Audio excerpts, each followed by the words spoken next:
نسمة الأمل ديّة تجدد حياتك.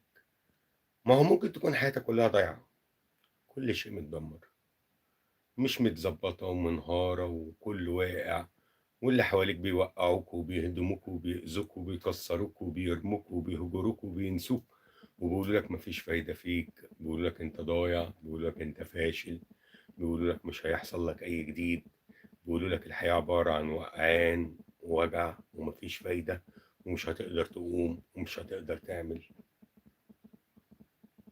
فما فيش أمل.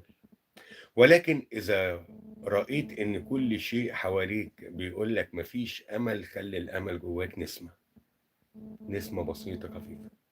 إن كانت عينيك مش شايفة غير الأخطاء والعيوب والكوارث اللي أنت حاطط نفسك فيها، فخلّي عندك أمل. خلّي عندك أمل إنك تعدّل حياتك، خلّي عندك أمل إن مستقبلك يكون أحسن واللي جاي يكون ليك أحسن.